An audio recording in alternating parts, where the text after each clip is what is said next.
من الشيطان الرجيم. بسم الله الرحمن الرحيم. ياسين والقرآن الحكيم إنك لمن المرسلين على صراط مستقيم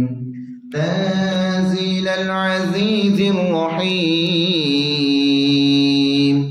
لتنذر قوما ما أنذر آباؤهم فهم غافلون لقد حق القول على أكثرهم فهم لا يؤمنون إنا جعلنا في أعناقهم أغلالا فهي إلى الأذقان فهم مقمحون وجعلنا من بين أيديهم صدا ومن خلفهم سدا فأغشيناهم فهم لا يبصرون وسواء عليهم أنذرتهم أم لم تنذرهم لا يؤمنون إنما تنذر من اتبع الذكر وخشي الرحمن بالغيب فبشره بمغفرة وأجر كريم إنا نحن نحيي الموتى ونكتب ما قدموا وآثارهم وكل شيء أحصيناه في إمام مبين واضرب لهم مثلا أصحاب القرية إذ جاءها المرسلون إذ أرسلنا إليهم اثنين فكذبوهما فعززنا بثالث فقالوا إنا إليكم مرسلون قالوا ما أنتم إلا بشر مثلنا وما أنزل الرحمن من شيء إن أنتم إلا تكذبون قالوا ربنا يعلم إنا إليكم لمرسلون وما علينا إلا البلاغ المبين قالوا إنا تطيرنا بكم لئن لم تنتهوا لنرجمنكم وليمسنكم منا عذاب أليم قالوا طائركم معكم أئن ذكرتم بل أنتم قوم مسرفون وجاء من أقصى المدينة رجل يسعى قال يا قوم اتبعوا المرسلين اتبعوا من لا يسألكم أجرا وهم مهتدون وما لي لا أعبد الذي فطرني وإليه ترجعون أأتخذ من دونه آلهة إن يردني الرحمن بضر لا تغني عني شفاعتهم شيئا ولا ينقذون إني إذا لفي ضلال مبين إني آمنت بربكم فاسمعون قيل ادخل الجنة قال يا ليت قومي يعلمون بما غفر لي ربي وجعلني من المكرمين وما أنزلنا على قومه من بعده من جند من السماء وما كنا منزلين إن كانت إلا صيحة واحدة فإذا هم خامدون يا حسرة على العباد ما يأتيهم من رسول إلا كانوا به يستهزئون ألم يروا كم أهلكنا قبلهم من القرون أنهم إليهم لا يرجعون وإن كل لما جميع لدينا محضرون وآية لهم الأرض الميتة أحييناها وأخرجنا منها حبا فمنه يأكلون وجعلنا فيها جنات من نخيل وأعناب وفجرنا فيها من العيون ليأكلوا من ثمره وما عملته أيديهم أفلا يشكرون سبحان الذي خلق الأزواج كلها مما تنبت الأرض ومن أنفسهم ومما لا يعلمون وآية لهم الليل نسلخ منه النهار فإذا هم مظلمون والشمس تجري لمستقر لها ذلك تقدير العزيز العليم والقمر قدرناه منازل حتى عاد كالعرجون القديم لا الشمس ينبغي لها أن تدرك القمر ولا الليل سابق النهار وكل في فلك يسبحون وآية لهم أنا حملنا ذريتهم في الفلك المشحون وخلقنا لهم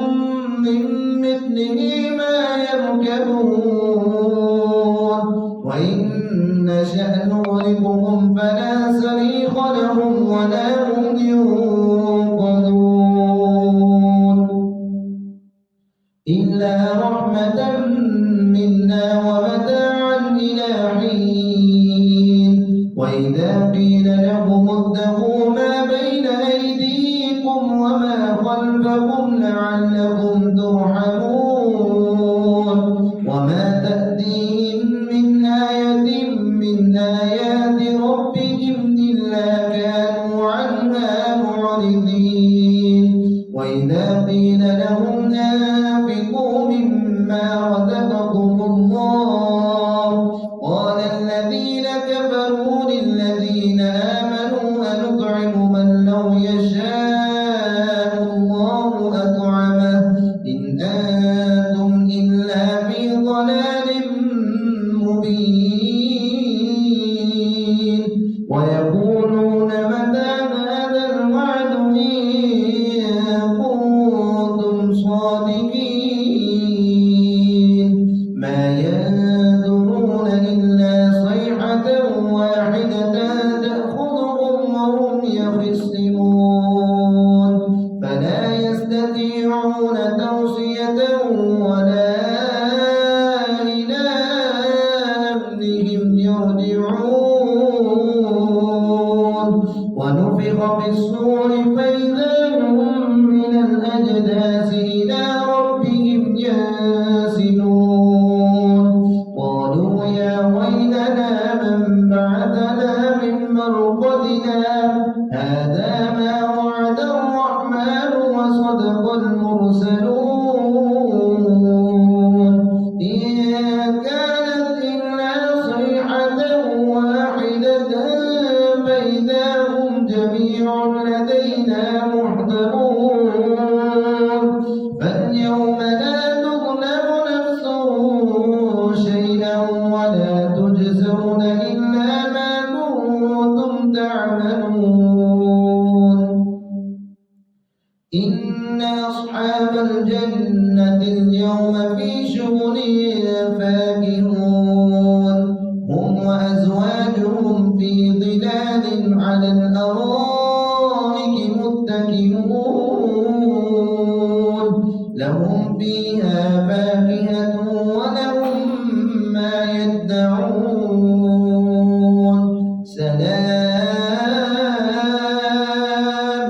سلام قولا من رب رحيم وامتازوا اليوم أيها المجرمون ألم أعهد إليكم يا بني آدم ألا تعبدوا الشيطان إنه لكم عدو مبين وأن اعبدوني هذا صراط مستقيم ولقد أضل منكم جبلا كثيرا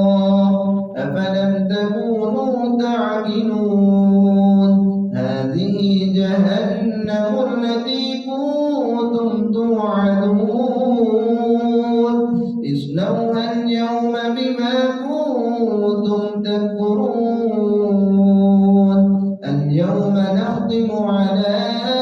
أفواههم وتكلمنا أيديهم وتشهد أرجلهم بما كانوا يكسبون ولو نشاء لطمسنا على أعينهم فاستبقوا الصراط فأنى يبصرون ولو نشاء لمسخناهم على مكانتهم فما استطاعوا مضيا ولا يرجعون ومن نعمره ننكسه في الخلق أفلا يعقلون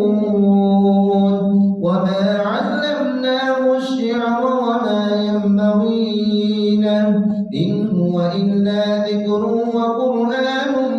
مبين لينذر من كان حيا ويحق القول على الكافرين أولم يروا أنا خلقنا لهم مما عملت أيدينا أنعاما فهم لها مالكون وظللناها لهم فمنها ركوبهم ومنها يأكلون ولهم فيها منافع ومشارب أفلا يشكرون واتخذوا من دون الله آلهة لعلهم ينصرون لا يستطيعون نصرهم وهم لهم جند محضرون فلا يحزنك قولهم إنا نعلم ما يسرون وما يعلنون أولم ير الإنسان أنا خلقناه من نطفة فإذا هو خصيم مبين وضرب لنا مثلا ونسي خلقه قال من يحيي العظام وهي رميم قل يحييها الذي أنشأها أول مرة وهو بكل خلق عليم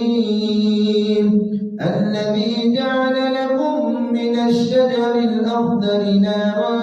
فإذا أنتم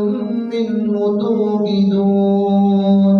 أوليس الذي خلق السماوات والأرض بقادر على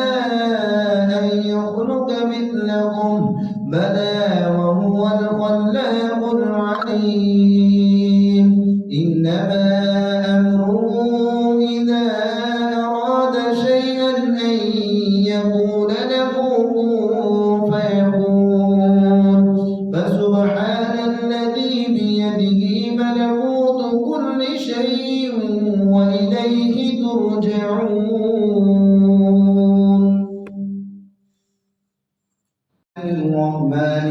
الرحيم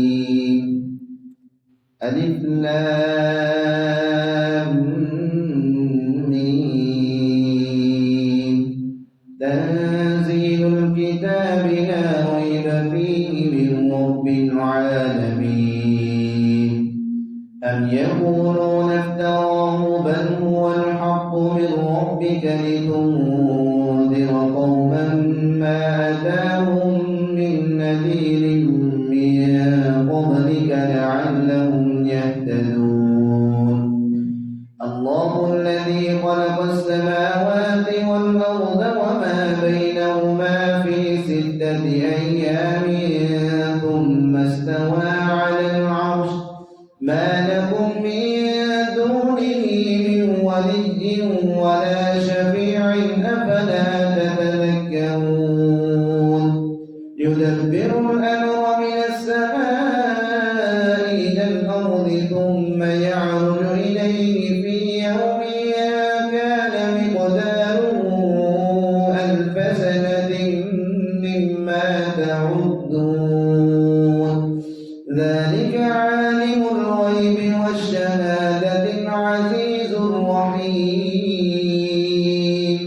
الذي أحسن كل شيء خلقه وبدأ خلق الإنسان من طين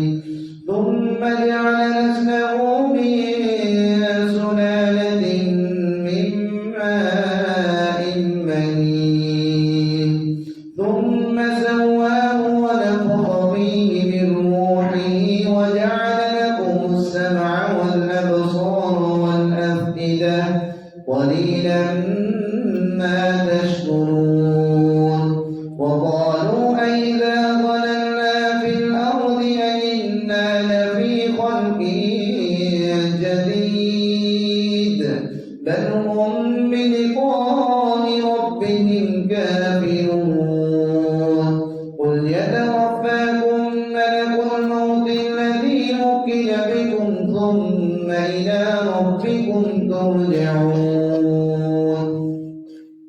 ولو ترى إذ المجرمون ناكسوا رؤوسهم عند ربهم ربنا أبصرنا وسمعنا فارجعنا نعمل صالحا إنا موقنون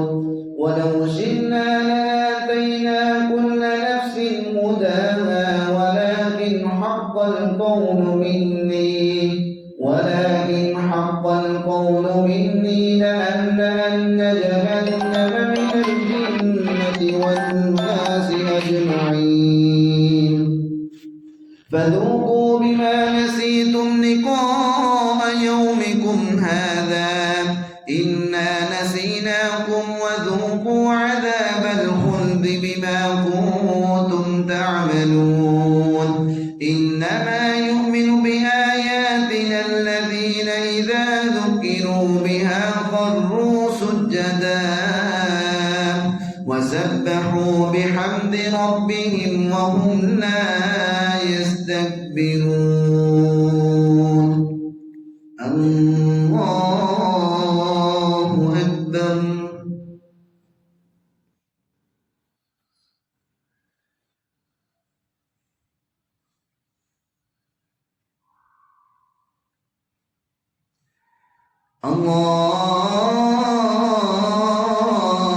الله أكبر تتجافى جنوبهم عن المضاجع يدعون ربهم خوفا وطمعا ومما رزقناهم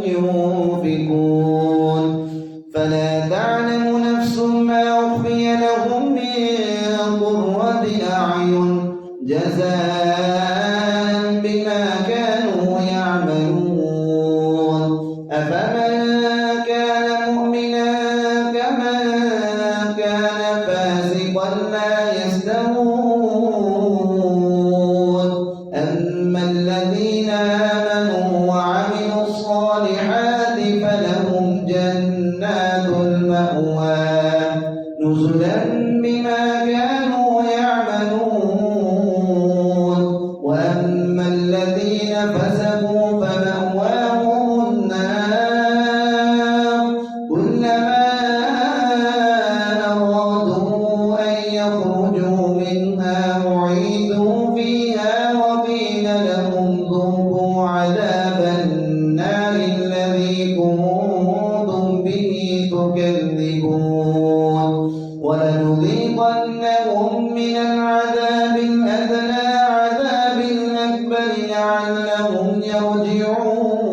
ومن أظلم ممن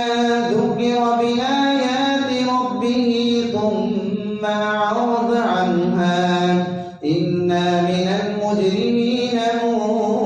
منتقمون ولقد آتينا موسى الكتاب فلا تكن في مرية من لقائه وجعلناه هدى لبني إسرائيل وجعلنا منهم أئمة يهدون بأمرنا لما صبروا وكانوا بآياتنا يوقنون إن ربك هو يفصل بينهم يوم القيامة فيما كانوا فيه يختلفون يهد لهم كم أهلكنا من قبلهم من القرون يمشون في مساكنهم إن في ذلك لآيات أفلا يسمعون أولم يروا أنا نسوق الماء إلى الأرض الجرز فنخرج به زرعا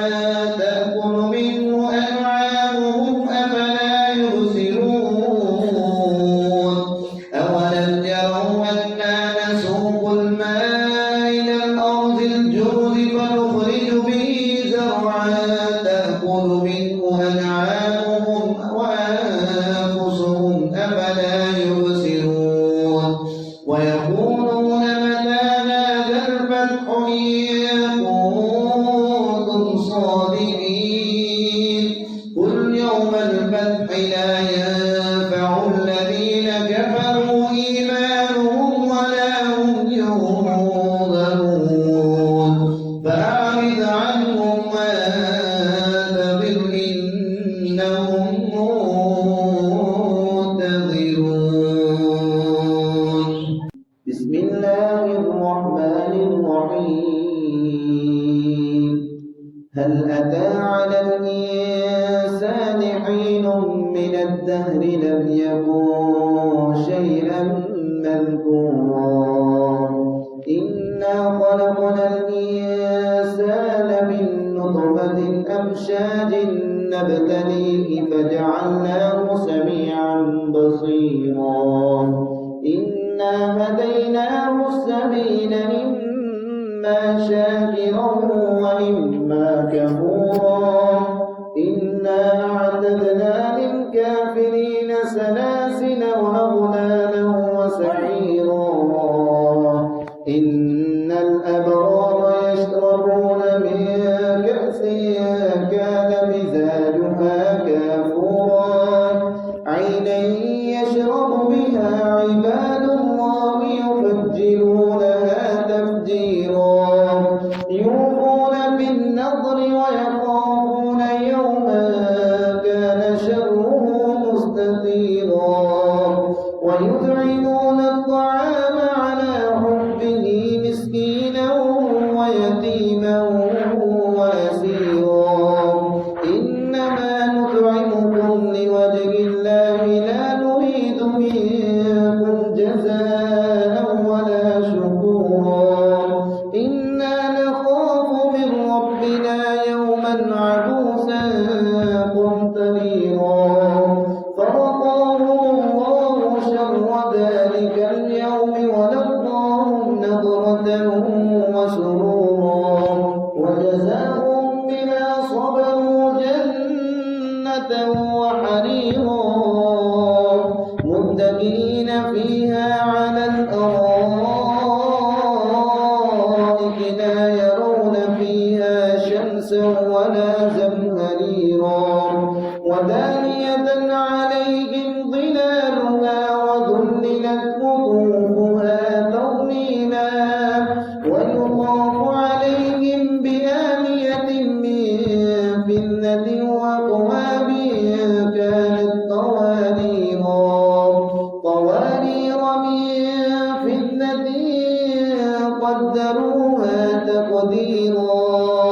ويسقون فيها كأسا كان مزاجها زنجبيلا عينا فيها تسمى سلسبيلا